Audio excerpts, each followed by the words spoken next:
엑스레이가 또 어떤 반응을 일으키냐면은 컴프턴 산란. 컴프턴 산란은 이게 궤도전자입니다. 이게 아마 핵이 있을 거고, 이렇게 궤도전자가 있는데, 이 궤도전자의 에너지를 아까 광전 효과는 전부 전달하는 건데, 이건 에너지를 일부만 전달합니다. 100 에너지가 있으면 한 30만 전달하고 나머지 70은 가져가는 이런 형태로 되는 겁니다.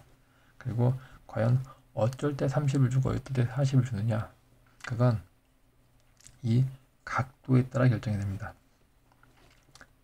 그러면은 이 산란된 이 광자 에너지, 이 에너지를 계산하는 식이 이렇게 주어져 있습니다.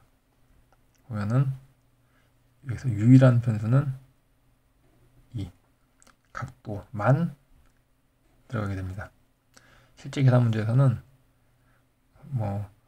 이 입사 광자 에너지가 얼마였다. 이때 산란된 광자 에너지가 얼마인가? 라는 식으로 질문이 오면서 이 각도를 가르치게 됩니다. 그러면은 이 값을 알고 있고 각도를 알고 있고 이 부분은 이렇게 0.511맵으로 치환이 되기 때문에 그냥 쉽게 풀리는 그런 문제입니다. 여기선 지금 산란 광자 에너지만 구하는 계산식 보여주고 있는데, 그러면은 이 반도전자 에너지를 어떻게 구하느냐? 너무 당연하겠지만 이 에너지에서 이 에너지를 빼줘야 됩니다. 그럼 당연히 그 에너지가 이 반도전자, 컴퓨터 전자의 에너지가 됩니다. 어떤 책에서는 이걸 또 집어넣어서 계산하는 공식을 제시하고 있는데 굳이 그렇게까지 외울 필요는 없고 그냥 이 공식 하나만 외워두고 이 개념만 잡고 있으면은 이 에너지를 계산하는 것도 어렵지는 않습니다. 그렇지만 일단 이 공식 자체는 꼭 외워둬야 됩니다. 자, 그러면은 또 하나 다시 나오는 문제가 이 컴퓨터 전자가 가장 최대값을 갖는 경우는 어떤 경우냐? 즉,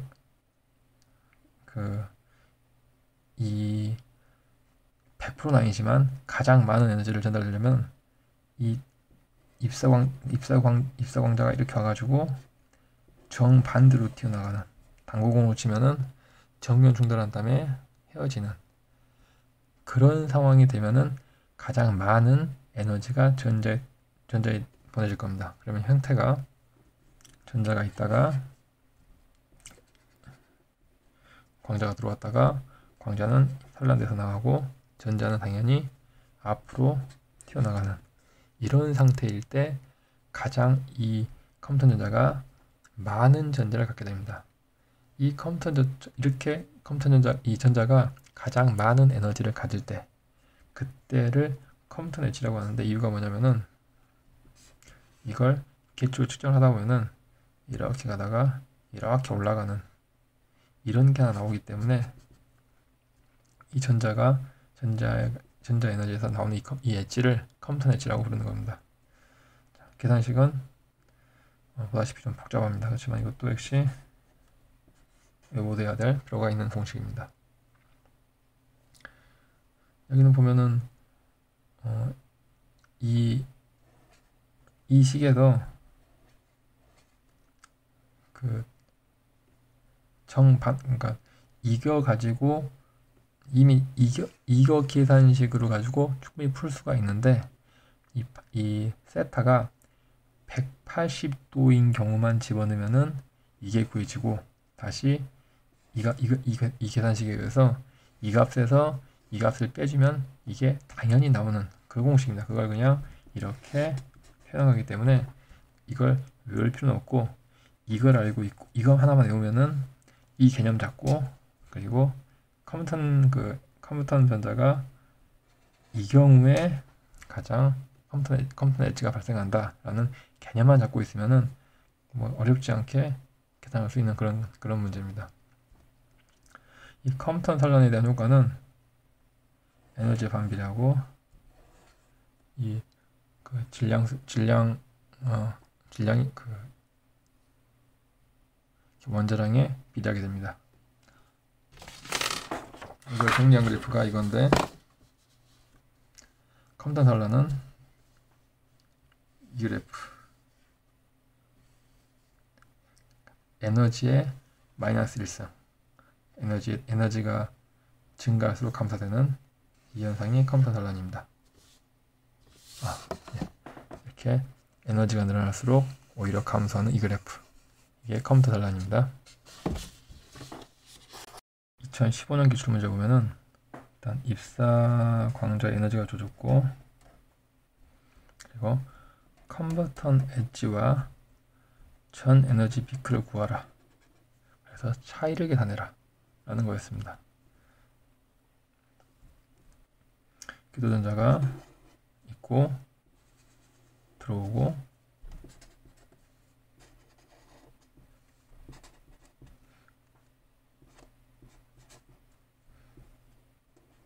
자, 이 상황에서 컴퓨터 엣지는 이 세타가 180도일 때 값을 계산한 후에 이 값에서 이 계산된 이 값을 빼면 이 값이 나오는 180도일 때 이걸 구하고, 다시 여기에서 이걸 빼주면은 이 컴퓨터 전자가 나오는 계산식 구했습니다. 전 에너지 피크, 이 감마선 전체 에너지 피크라는 표시를 쓴 이유는 계측기에서 이걸 재다 보면은 실제 1매부의 방사선이 오면은 이렇게 올라오고, 이게 어떤 이제 반응을 하면서 어떤 그래프가 그려지다가 이렇게 이 컴퓨터 엣지가 만들어지고, 이렇게 피크를 보고 확인을 하기 때문에 이 전 에너지 피크라는 표현을 썼습니다. 역시 이런 내용은 그 취급기술 쪽에서 자세히 나올 겁니다. 어쨌든 감마선 전 에너지 피크는 당연히 전체 에너지, 이 차이를 계산하는 방법은 간단한 빼기 공식 빼기식입니다. 자, 2014년 기출 100회부에서 5매부 사이의 감마선이 자리를 일으키는 방향. 처음에 배웠던 100회부 이하에서 발생하는 건 광전 효과, 100회부에서 5매부 사이에는 컴퓨터 산란이 일어납니다.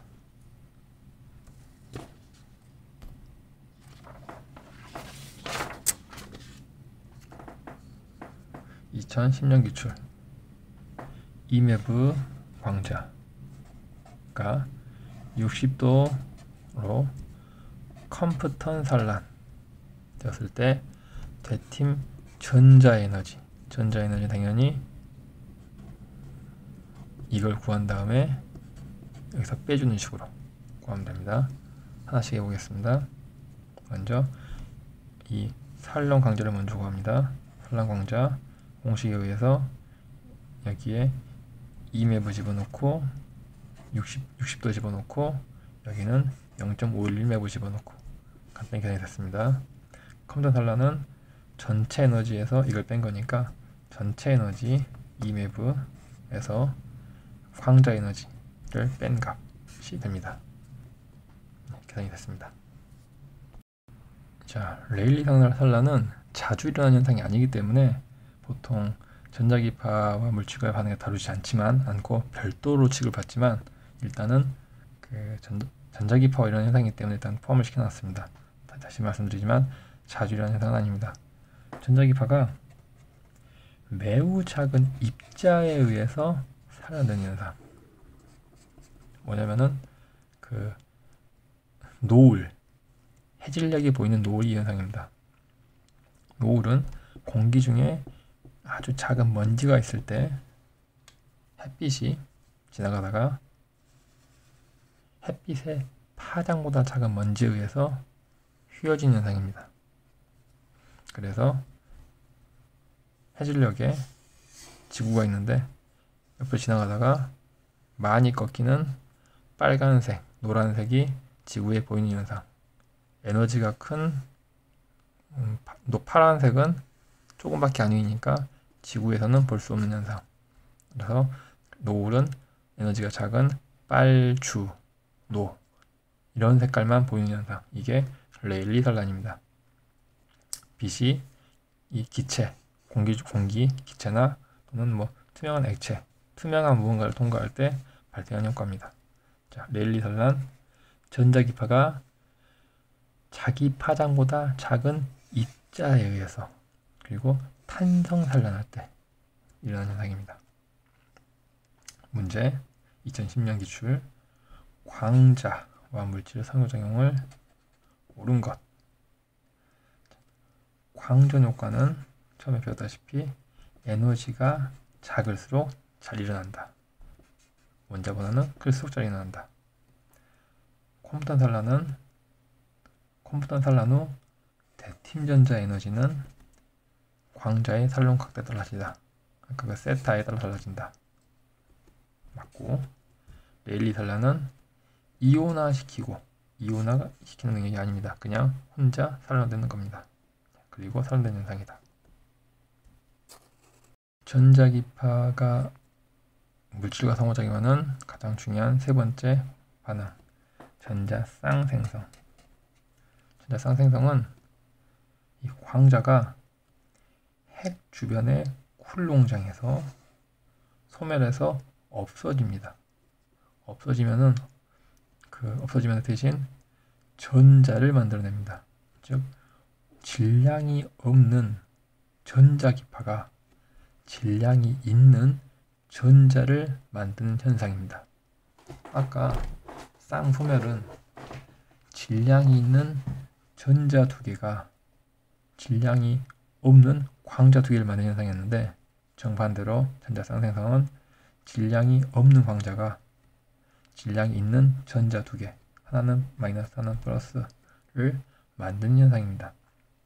광자 에너지의 일부가 이 질량으로 바뀌기 때문에 전자 질량인 0.511 메브, 여기서 0.511 메브, 이 두 개인 1.02 메브 이상의 에너지를 가진 광자만 이 현상을 일으킬 수 있습니다. 그러니까 당연히 에너지가 높아야지만이 일어날 수 있는 현상입니다. 그러면은 이 광자가 갖고 있는 모든 에너지 중에 이렇게 1.02 메브는 질량으로 바뀌어서 전자를 만들고, 나머지 에너지는 이 두 전자가 나눠가져서 운동 에너지로 전환해서 날아가는데, 문제는 이 에너지가 등분배가 되지 않는다는 점입니다. 그래서 여기가 만약에 100의 에너지를 갖고 있고 그 쌍을 만들면서 한 30의 에너지를 질량을 냈었다면은 이 나머지 40의 에너지를 얘가 40, 얘가 0을 가져갈 수 있고 20 가져갈 수 있고 10, 30 가져갈 수 있고, 이게 그냥 랜덤하게 임의로 분배된다는 겁니다. 그러다 보니 이 전자는 0에서부터 총 에너지에서 이 전자를 만드는 데 쓰는 에너지를 뺀 나머지 값, 에너지를 무작위로 받는 겁니다. 그러다 보니 이 전자들은 당연히 어느 에너지를 받을지 모르니까 연소 스펙트럼으로 측정이 됩니다. 또 하나, 아까 앞쪽에서 양전자 붕괴에 대해 배웠는데, 여기서 똑같이 양전자가 나오면은 주변 물질과 상호작용을 하다가 에너지를 완전히 잃고 0이 되면은 가장 주변에 가까이 있는 이 자유전자와 결합해 가지고 같이 없어져서 쌍소멸하게 됩니다. 쌍소멸을 하면은 180도 방향으로 두 개의 그 엑스레이를 만들게 되고, 이때 만들어지는 광자를 소멸 복사선이라고 합니다. 즉 보시면은 결과적으로 높은 에너지를 가진 광자 하나가 낮은 에너지를 가진 광자 두 개를 만들었습니다. 이런 현상이 전자 쌍생성의 처음과 끝입니다. 또 하나, 소멸 복사선은 전자 두 개가 없어진 에너지이기 때문에 전자 하나 분량인 0.51 메브, 여기도 0.51 메브, 여기도 0.51 메브를 갖는 소멸 복사선이 생성이 됩니다. 역시 선 스펙트럼입니다. 아까 이 에너지의 일부가 이 질량으로 받게 되기 때문에 이 에너지가 1.02 MeV 이하인 데서는 일어나지가 않고 이거보다 커야지만이 이 현상이 일어납니다. RI에서 다루지는 않고 있지만 해고 쿨롱장 대신에 이 궤도 전자의 쿨롱장에서도 굉장히 낮은 확률로 일어날 수는 있습니다. 참고서만 알려두면 핵이 있고 궤도 전자가 있는데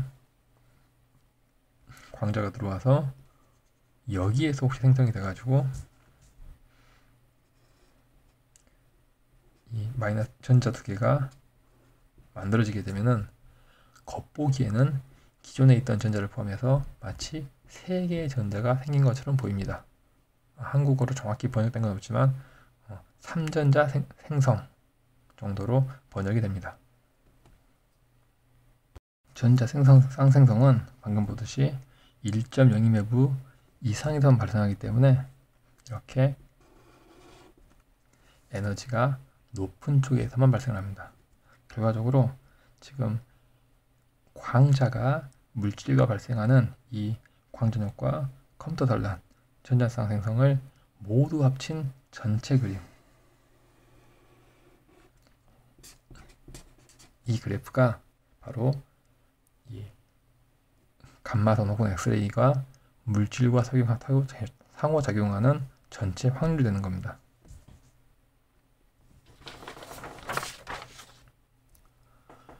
(2015년) 기출을 보면은 연속 스펙트럼인 것을 모두 고르시오 라고 되어 있습니다.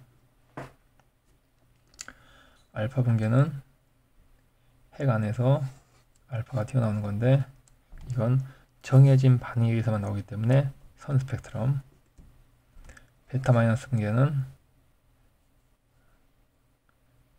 중성자가 양성자하고 베타 마이너스로 만들어지는데 에너지를 서로 나누어 갔기 때문에 연속 스펙트럼. 베타 플러스 분계도 에너지를 나누어 갔기 때문에 연속 스펙트럼. 전자포획은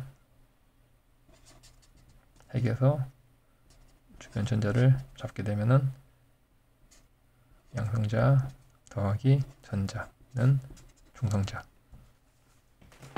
별도의 전자를 에너지를 발생시키지 않기 때문에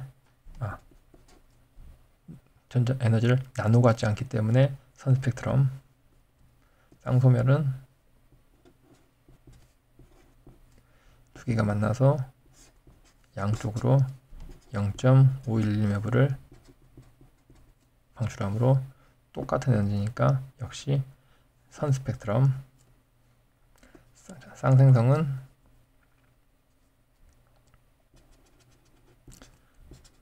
강한 전자기파가 핵의 쿨롱장에서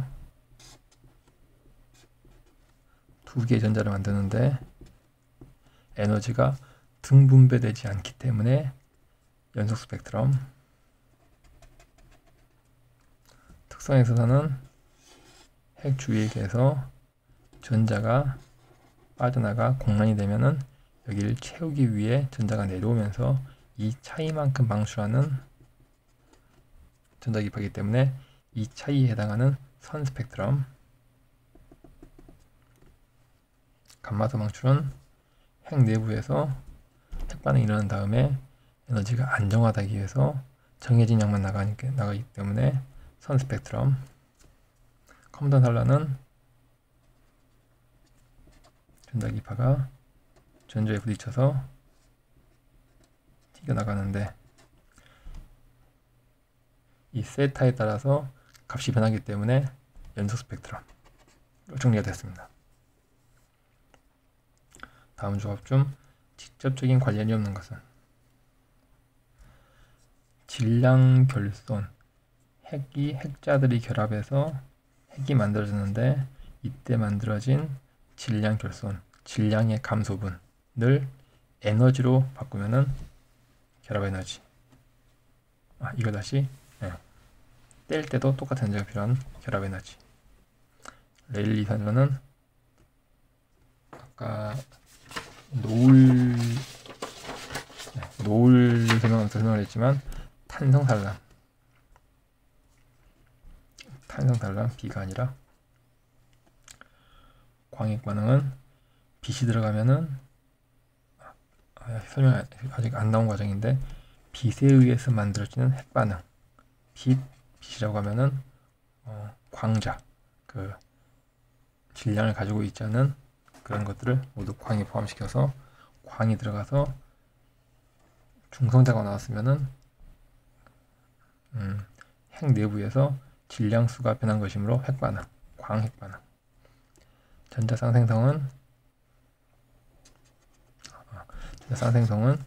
두 개의 전자가 만들어져야 되기 때문에 이 두 개의 전자의 에너지는 0.511MeV, 두 개를 만들 수 있는 1.02MeV 이상의 광자에서만 생성되는 현상, 전자 쌍생성.